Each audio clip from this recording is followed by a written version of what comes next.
नमस्कार, news bioscope देख रहे हैं आप। मैं हूं मनीष कुमार वर्मा। कोलकाता के आरजी कर मेडिकल कॉलेज अस्पताल में मेडिकल छात्रा के रेप और हत्या के मामले सियासत अब तेज हो गई है। इस मामले को लेकर लोक जनशक्ति पार्टी रामविलास के सांसद अरुण भारती ने ममता बनर्जी की पश्चिम बंगाल सरकार पर हमला बोलते हुए कहा कि महिला मुख्यमंत्री होकर भी वहां पर महिला सुरक्षित नहीं है। धरती के भगवान कहे जाने वाले डॉक्टर भी सुरक्षित नहीं है।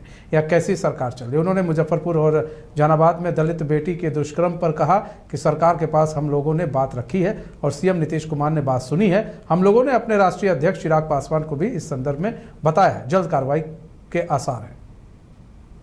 देखिए, मुख्यमंत्री जी सड़क पर उतरने से पहले इस केस को दबाने के लिए, जो महिला डॉक्टर के साथ हुआ था, इस केस को दबाने के लिए, इस केस में तथ्य छुपाने के लिए, छेड़छाड़ करने के लिए पूरी तरह से प्रयासरत थी। अब जब वो सड़क पे उतरी हैं तो किस मुद्दे को लेकर के उतरी है, ये हम लोग की समझ से बाहर है। वो राज्य सरकार में है, इसकी सही से जांच करवाए। उनसे जांच नहीं हो जाए तो उन्होंने सीबीआई को इसकी जांच सौंप दी है, लेकिन उनकी तरफ से इसमें तथ्य को नहीं छुपाया जाना चाहिए था। सही तथ्य की जांच की जानी चाहिए थी और जांच करने के बाद जो त्वरित कार्रवाई हो सकती थी, जिससे कि केंद्रीय जांच एजेंसियों को सहायता मिल सके, उनको ऐसा प्रयास किया जाना चाहिए था। अभी भी जो सड़क पे उतरी हुई हैं, ये मेरी समझ से बाहर है कि वो सड़क पे क्यों उतरी हैं, जबकि वो सक्षम है इसमें जांच करने के लिए। देखिए, मुख्यमंत्री जी सड़क पे उतरने से पहले इस केस को दबाने के लिए, जो महिला डॉक्टर के साथ हुआ था, इस केस को दबाने के लिए, इस केस में तथ्य छुपाने के लिए, छेड़छाड़ करने के लिए पूरी तरह से प्रयासरत थी। अब जब वो सड़क पे उतरी हैं तो किस मुद्दे को लेकर के उतरी है, ये हम लोग की समझ से बाहर है। वो राज्य सरकार में है, इसकी सही से जांच करवाए। उनसे जांच नहीं हो जाए तो उन्होंने सीबीआई को इसकी जांच सौंप दी है, लेकिन उनकी तरफ से इसमें तथ्य को नहीं छुपाया जाना चाहिए था। सही तथ्य की जांच की जानी चाहिए थी और जांच करने के बाद जो त्वरित कार्रवाई हो सकती थी, जिससे कि केंद्रीय जांच एजेंसियों को सहायता मिल सके, उनको ऐसा प्रयास किया जाना चाहिए था। अभी भी जो सड़क पे उतरी हुई हैं, ये मेरी समझ से बाहर है कि वो सड़क पे क्यों उतरी हैं, जबकि वो सक्षम है इसमें जांच करने के लिए। अखिल भारतीय विद्यार्थी परिषद औरंगाबाद के रफीगंज इकाई द्वारा कोलकाता में हुए डॉक्टर हत्याकांड को लेकर आक्रोश मार्च निकाला। सभी ने एक स्वर में हत्यारों को फांसी देने की मांग की। उनका कहना था कि अभी विरोध मार्च तो केवल झांकी है, न्याय नहीं मिला तो उग्र आंदोलन बाकी है।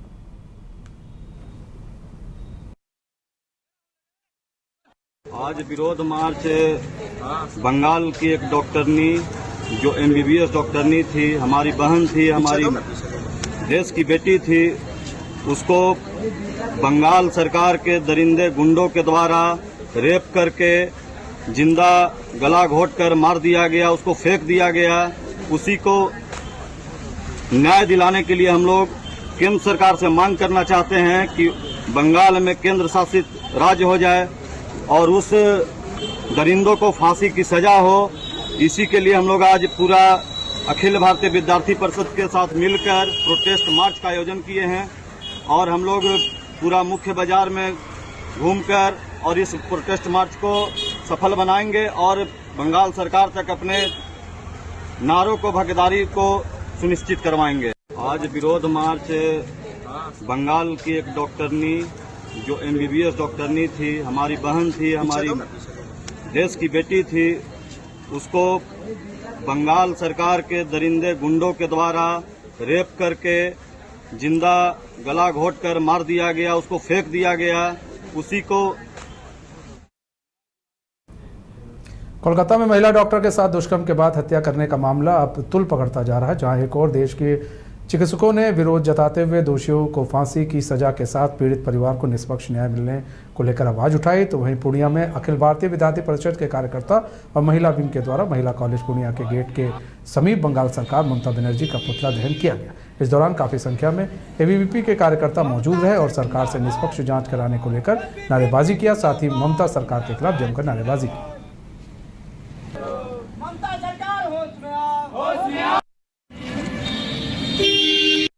बंगाल में जो महिला के खिलाफ उतना अत्याचार हो रहा है, रेप हो रहा है, मर्डर हो रहा है, उसके खिलाफ हम लोगों ने पुतला दहन किया है।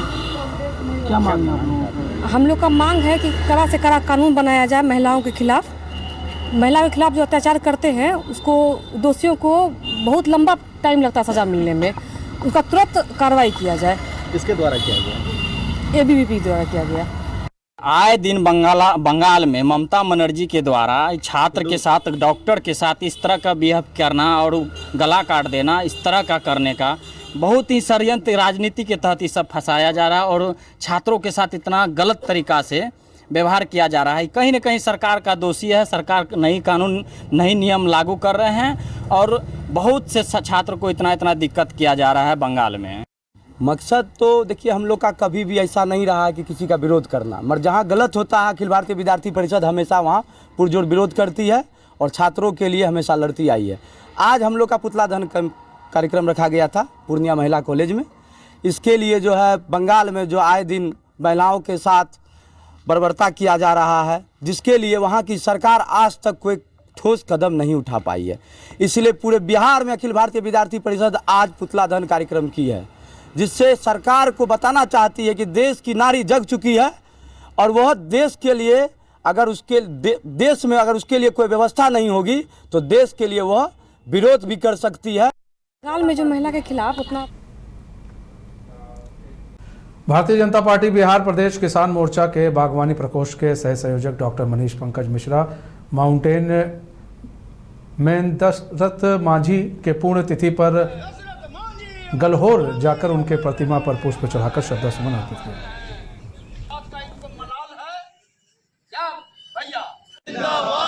आज यहाँ गलौर में श्री दशरथ मांझी जी का 17वीं पुण्यतिथि के अवसर पर हम लोग उनके पुत्र भागीरथ मांझी जी को आज मोमेंटो और शॉल उड़ाकर उन्हें सम्मानित किए हैं, जो कि हम लोगों को बहुत गर्व महसूस हो रहा है कि इन महापुरुष के पुत्र हैं जो कि पहाड़ को काटकर रोड तैयार कर दिए हैं। इनके लिए बहुत हम लोग को लिए ये सराहनीय बात है कि एक अकेला शख्स ने पहाड़ को काटकर माउंटेन मैन के रूप में उनको जाना जाता है, पर्वत पुरुष के रूप में उनको जाना जाता है। वो अपने दम पे अकेले ही छेनी हथौड़ी से पहाड़ को काटकर एक रोड का निर्माण कर दिए ये, और यहाँ से पैदल दिल्ली चले गए थे। ये कम बड़ी बात थोड़ी ना है, ये साधारण पुरुष की बात नहीं, वो महापुरुष है। उन्हें आज हम लोग नमन और वंदन करते हैं। आज यहाँ गलौर में श्री बिहार के नेता प्रतिपक्ष तेजस्वी यादव ने भागलपुर सुल्तानगंज में पुल गिरने को लेकर एक बार फिर से सरकार पर हमला बोलते हुए कहा कि तीसरी बार पुल गिरा है। जब तक सरकार में हम थे हमने कमेटी बनाई थी और कमेटी का रिपोर्ट है उसे सरकार को सार्वजनिक करना चाहिए। हमारी सरकार चली गई, अब कमेटी की रिपोर्ट सरकार को रखनी चाहिए। बिहार के मुख्यमंत्री नीतीश कुमार के कार्यकाल के दौरान कई पुल गिर चुके हैं, जो भी इसमें संलिप्त हैं उन पर कार्रवाई भी होनी चाहिए। उन्होंने ये भी कहा कि जब हम सरकार में थे तो हमने रिव्यू मीटिंग ली थी, हमने कहा था कि तुड़वा कर फिर दोबारा बनवाया जाना चाहिए। मामला कोर्ट में चला गया था और कोर्ट में इस मामले पर रोक लगा दी थी, लेकिन अब देखने वाली बात होगी कि पुल तीसरी बार गिरा है तो ऐसे में कब तक ये पुल बनेगा, ये भी बड़ा सवाल है। जो है तीसरी बार जो है ये थोड़ा दूर करो। पहली बार जब गिरा था तो ये निर्णय हुआ था कि कोर्ट का मसला था। कोर्ट में ये मामला जाने के बाद ये तय हुआ कि जो कंपनी है वो अपने खर्च पे ही जो है पूरा जो है ये दोबारा बनाएगी। अगर ये तीसरी बार ये गिरा है कहीं से जो है का हर एक चीज़ जो है कमेटी बनी हुई है जांच के लिए। जब हम बने हुए थे समय कमेटी हम लोगों ने बनाया था और उस कमेटी के आधार पर जो रिपोर्ट आने थे उस हिसाब से एक्शन लेना था। अब देखना पड़ेगा कि उस कमेटी का क्या रिपोर्ट है, क्योंकि उसके बाद तो हमारी सत्ता चली गई, हम रहे नहीं। जो कमेटी का जो रिपोर्ट है जब तक वो देख नहीं लेते तब तक इस पर जो है कुछ कहा नहीं जा सकता। लेकिन फिर भी आप देखिएगा, चाहे पुल हो, पुलिया हो या मेगा पुल, लगातार नीतीश कुमार जी के राज में जो है ये गिरता रहा है। एक आध मामला नहीं है, लगातार ऐसे मामले आ रहे हैं। तो अगर जो भी दोषी है, तो साफ तौर पे कहते हैं जो भी दोषी है उसको सख्त से सख्त जो है कार्रवाई होनी चाहिए। लगभग और पटना में अवैध बालू खनन पर पुलिस ने बड़ी कार्रवाई की है। कल देर रात और आज सुबह आरा और बेहटा के आसपास अमनाबाद में पुलिस ने रेड की। इस दौरान सिपाही गैंग के 54 लोगों को अवैध बालू खनन में गिरफ्तार किया गया। रेड के दौरान पुलिस की नाव पर अवैध खनन करने वालों ने टक्कर मारी। बावजूद इसके पुलिस ने हिम्मत दिखाते हुए 54 लोगों को और 5 नावों को हिरासत में ले लिया।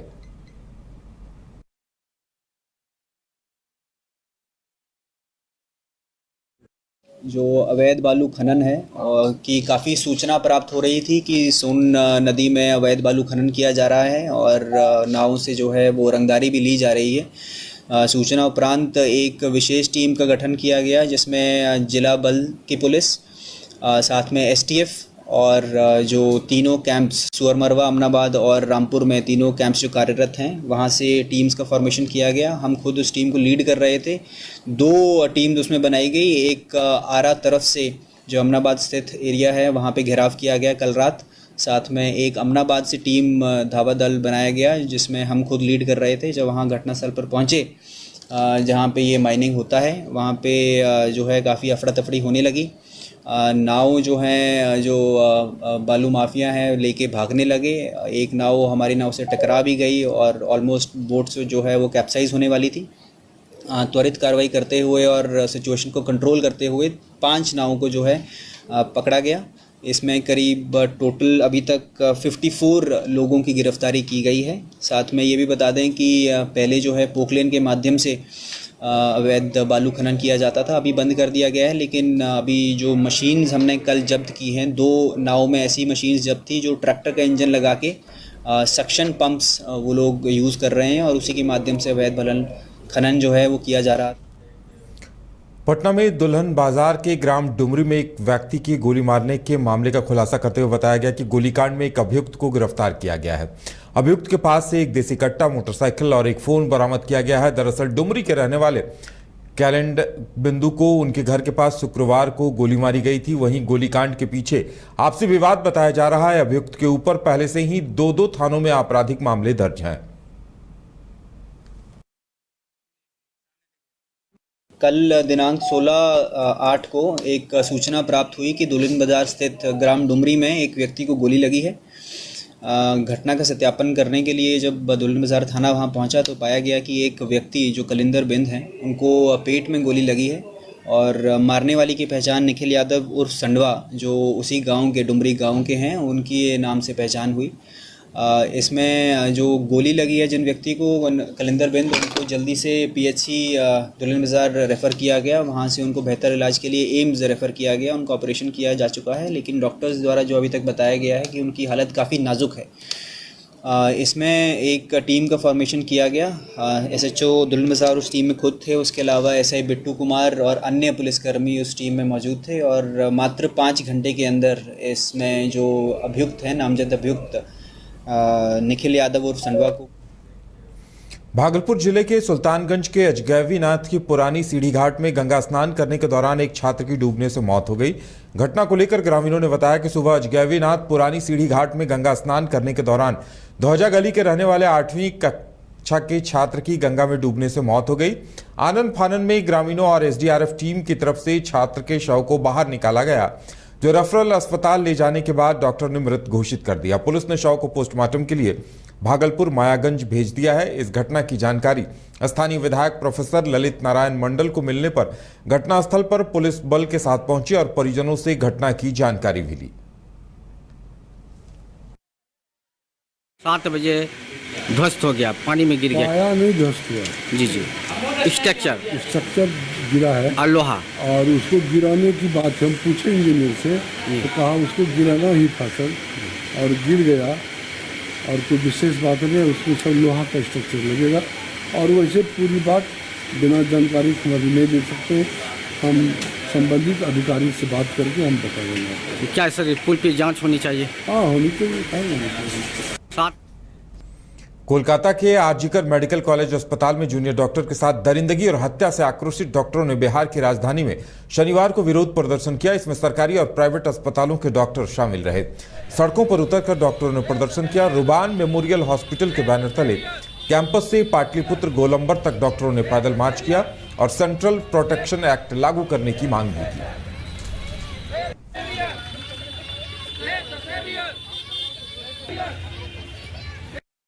घटना तो बहुत जघन्य है। एक लड़की, एक लेडी डॉक्टर जो ड्यूटी पर थी, उसमें उनका रेप होता है, शायद ये गैंग रेप है और उसका मर्डर कर दिया जाता है। ये बहुत ही एक शर्मनाक चीज़ है सोसाइटी के लिए। और उसके ऊपर से डॉक्टरों के ऊपर में हमेशा हॉस्पिटल में और उन पर हमला किया जाता है, अस्पताल में तोड़ फोड़ किया जाता है। इसका एक्ट हो और उस पर इम्प्लीमेंट हो। एक्ट कहीं कहीं बना भी है लेकिन उसको इम्प्लीमेंटेशन नहीं होता है। तो एक फोर्स हो हर थाने में जो उस एरिया के अस्पताल में गश्त लगाए। गलत अस्पताल का डॉक्टर करता है, अस्पताल करता है, वो जरूर पनिश होना चाहिए नियम के अनुसार से। लेकिन अस्पताल को प्रोटेक्ट करने के लिए तभी सरकार प्रतिबद्ध होगा, तो हम लोग और सुरक्षित होकर के काम करेंगे। ठीक है, बिल्कुल ये धीरे धीरे हम लोग बढ़ाएंगे और बढ़ाएंगे, लेकिन सीबीआई जल्दी से जल्दी इसकी जांच करे और सही लोगों को, कितने भी बड़े ओहदे के हों, इस कॉन्स्पिरेसी में जो भी हों, वो उनको पनिशमेंट दिया जाए। इस घटना को लेके हर डॉक्टर बहुत ही दहशत में है और काम करने से रात में काम नहीं करना चाहते हैं, लोग सिक्योर होना चाहते हैं। तो इससे क्या होगा, मरीज की सेवा नहीं मिलेगी और काम नहीं हो पाएगा। समाज को सिक्योरिटी, डॉक्टरों को सिक्योरिटी चाहिए और न्याय चाहिए। जो अभी दुर्घटना हुई है उसके अगेंस्ट में न्याय चाहिए, सरकार से न्याय चाहिए, सेंट्रल गवर्नमेंट से चाहिए, स्टेट गवर्नमेंट से चाहिए, न्याय चाहिए, इसका फैसला होना चाहिए।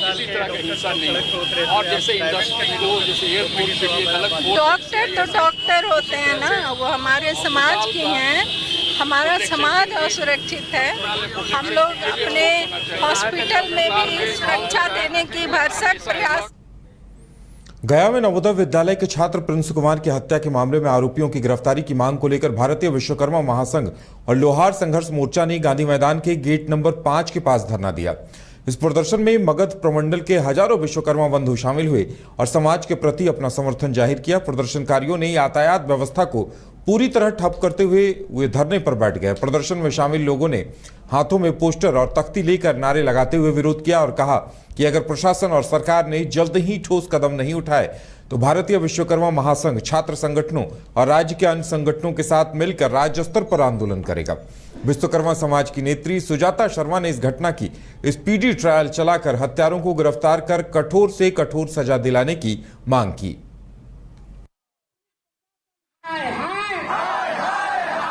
उदासीनता और सरकार के ढुलमुल रवैये के कारण पूरे बिहार में अति पिछड़ा समाज, दलित समाज, यूं कहे समाज के अंतिम पायदान पे जो लोग बैठे हुए हैं, उनके घर तक किसी भी तरह का सुरक्षा प्रदान करने का काम नहीं कर रहे हैं। उदासीनता और सरकार के ढुलमुल रवैये के कारण